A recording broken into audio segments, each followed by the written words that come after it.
Sé que ustedes no están pudiendo ver el cielo, pero está horrible el clima. Parece que va a llover en cualquier momento. Esperemos que no, porque parte de la ceremonia de hoy es a las afueras de la iglesia. Así que si lloviera, la verdad que sería una lástima.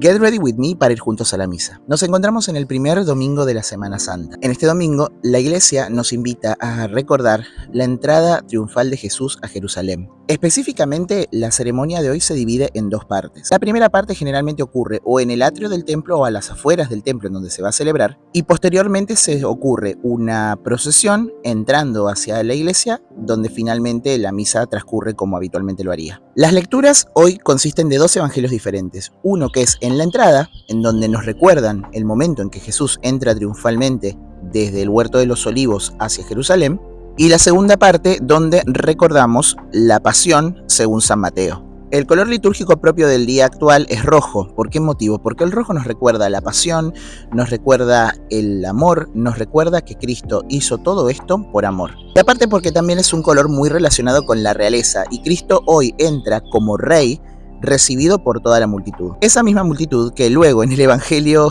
que transcurre durante la misa después va a pedir que lo crucifiquen, pero bueno, no me voy a adelantar. A las afueras del templo se lee la entrada mesiánica en Jerusalén según relatado por Mateo en Mateo 21, que a su vez es el cumplimiento de la profecía de Isaías, específicamente Isaías 62, en donde dice: digan a la hija de Sión, mira que tu rey viene hacia ti, humilde y montado sobre un asna, sobre la cría de un animal de carga. Jesús, cuando estaba acercándose a Jerusalén, vio un burro y pidió que lo desataran para poder entrar en él. ¿Por qué? Para darle cumplimiento a la escritura. Los reyes habitualmente cuando entraban en caballos con mucha pompa, con muchos adornos, con mucha música. Jesús decidió entrar con humildad sentado encima de un burro. Y la gente reconoció en él al verdadero Mesías cuando cantaron, según lo que dice el Evangelio: Hosana al Hijo de David, bendito el que viene en nombre del Señor, Hosana en las alturas. Y dice también esta parte del Evangelio de la entrada, dice: cuando entró en Jerusalén, toda la ciudad se conmovió y preguntaban: ¿quién es este? Y la gente respondía: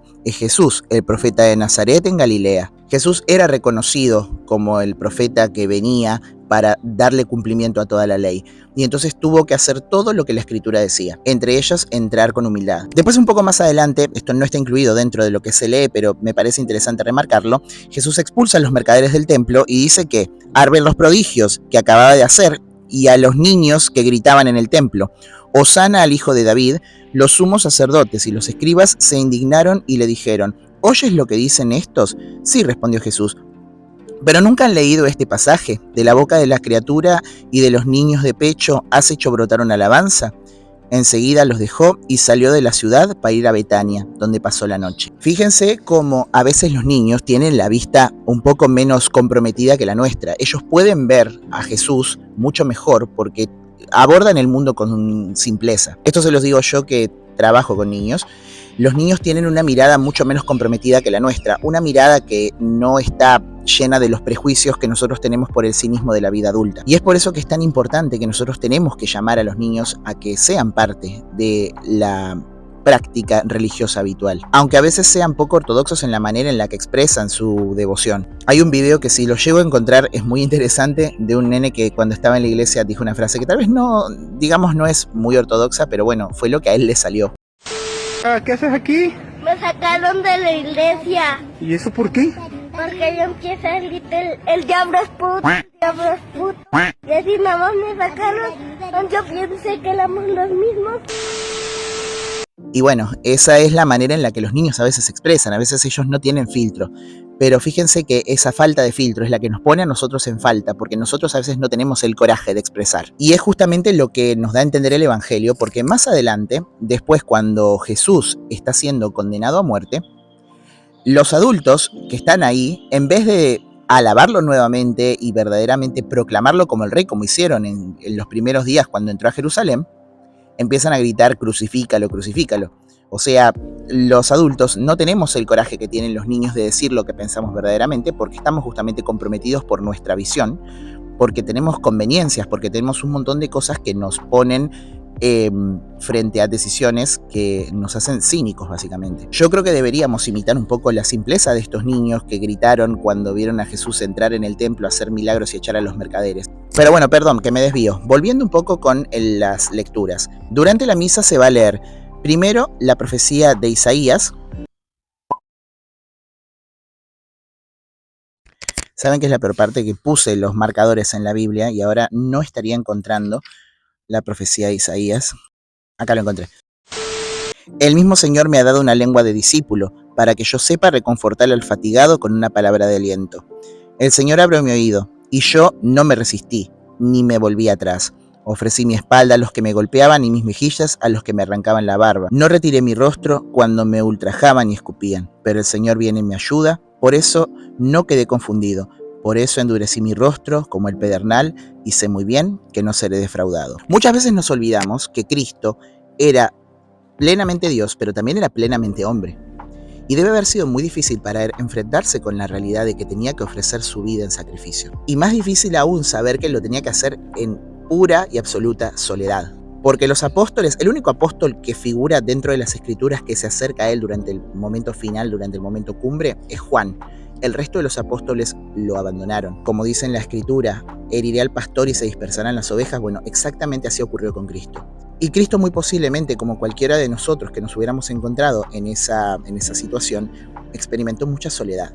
Y esa soledad lo llevó justamente a exclamar después en la cruz, Dios mío, ¿por qué me has abandonado? Pero no es solamente una expresión de desesperación, sino que esa misma parte del Salmo lo que en realidad proclama es que uno tiene que confiar en el Señor aún en las pruebas más difíciles. Y Jesús confió, y Jesús supo que la promesa que Dios le había hecho se iba a cumplir. En la segunda lectura, que es de la carta a los Filipenses, se habla un poco sobre justamente cómo esta humildad de Cristo le concedió la gloria. Tengan entre ustedes los mismos sentimientos de Cristo Jesús.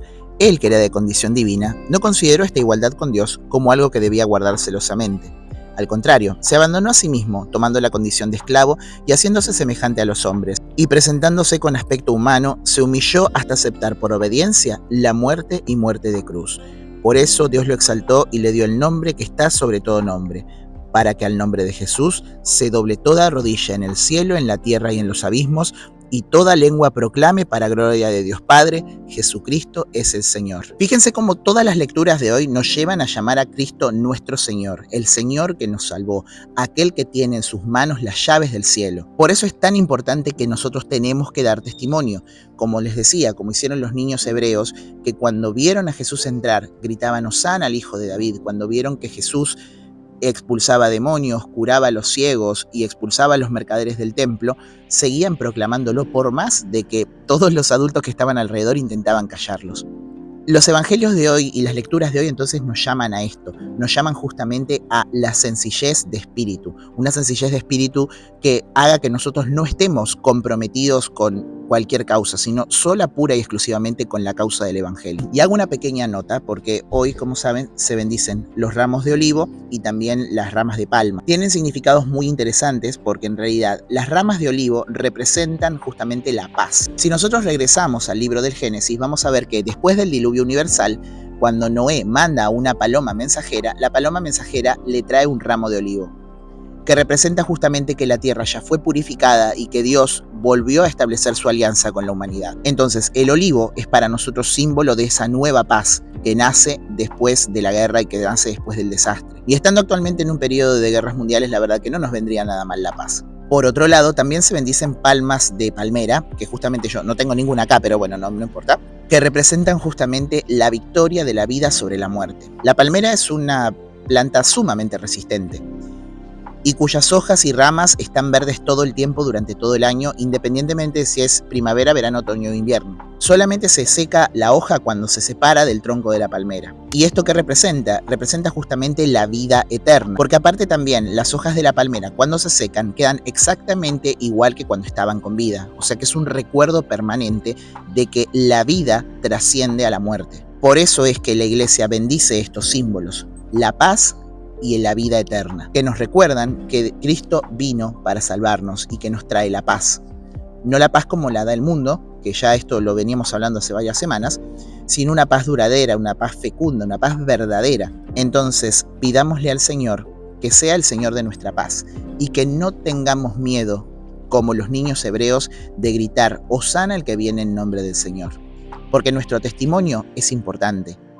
Y el testimonio se da con palabras y con hechos. Y ahora me retiro. No voy a leer la parte del Evangelio porque es básicamente la pasión y eso lo vamos a ver con más profundidad el Viernes Santo. Espero que tengan un hermoso inicio de Semana Santa y nos veremos el jueves para otro Get Ready With Me para ir juntos a la misa.